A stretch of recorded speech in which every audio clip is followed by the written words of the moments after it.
Yang kedua, mengapa Tuhan mengizinkan kita mengalami pencobaan? Untuk menguji ketaatan kita dan mengajar kita untuk hidup takut akan Allah. Ulangan 8 ayat yang kedua. Ingatlah kepada seluruh perjalanan yang kau lakukan atas kehendak Tuhan Allahmu di padang gurun selama 40 tahun ini. Dengan maksud merendahkan hatimu dan mencobai engkau untuk mengetahui apa yang ada dalam hatimu. Yakni, apakah engkau berpegang pada perintahnya atau tidak. Maka haruslah engkau insyaf bahwa Tuhan Allahmu mengajari engkau seperti seorang mengajari anaknya. Oleh sebab itu haruslah engkau berpegang pada perintah Tuhan Allahmu dengan hidup menurut jalan yang ditunjukkannya dengan takut akan Dia. Kadang-kadang sebagai manusia kita tuh gak jujur sama hati sendiri. Bahkan kadang-kadang saking sibuknya kita gak pernah punya waktu untuk merefleksi diri dan menemukan isi hati kita yang sesungguhnya. Padang gurun, masa ujian membuat kita akhirnya ngerti ternyata hati saya begini dan menguji ketaatan kita. Apakah kita sebenarnya hidup takut akan Tuhan? Dalam kesulitan apapun, jangan sampai ngambil keputusan yang tidak takut akan Tuhan. Pastikan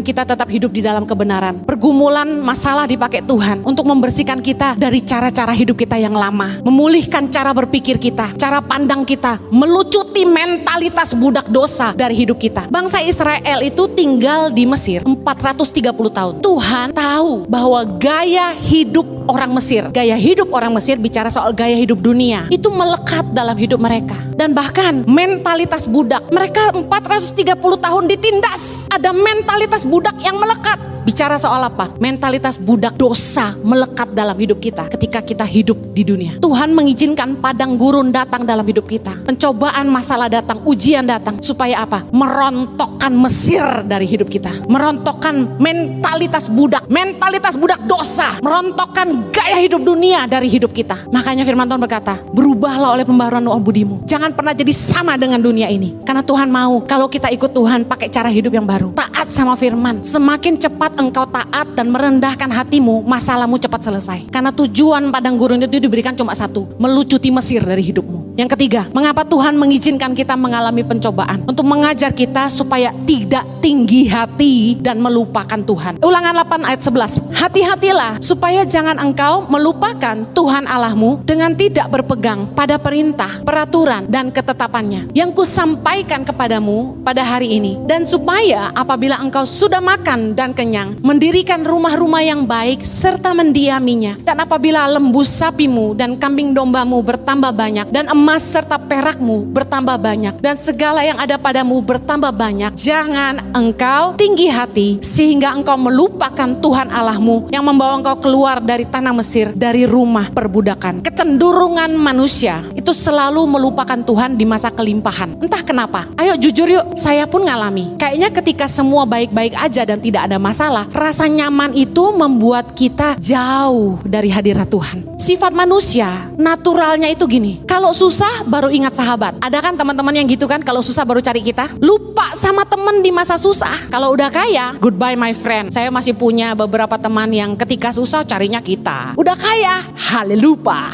Kebaikan dilupakan, tapi kesalahan diingatkan. Kebanyakan manusia tuh gini, ribuan kebaikan sirna oleh satu kesalahan. Betul nggak? Saya pernah punya sahabat akrab luar biasa, baik, satu kali saja tegur dia langsung hilang selamanya. 1000 kebaikan itu sirna dengan satu kesalahan. Itu sifat manusia. Sudah hebat lupa mendarat. Kebanyakan orang kalau udah kaya sombong, tengil, belagu, sok tahu. Makanya ada istilahnya OKKB, orang kaya baru. Jangan pernah tinggi hati. Ingat-ingatlah hari ini, di saat kamu sedang melewati padang gurun, ketika kamu belum duduk di tempat yang bisa dikatakan nyaman dan semua serba berkelimpahan. Ingat-ingatlah hari ini, supaya suatu hari nanti ketika engkau diberkati dengan keuangan dan kelimpahan, engkau gak lupa sama Tuhan yang telah mengantarmu dengan setia dari tempat di mana engkau berada. Saya yakin hari ini, apa yang ada di masa depan tidak akan pernah terpikirkan. Betapa luar biasanya Tuhan sanggup membawa kita ke tempat yang kita sendiri tidak pernah pikirkan. Amin.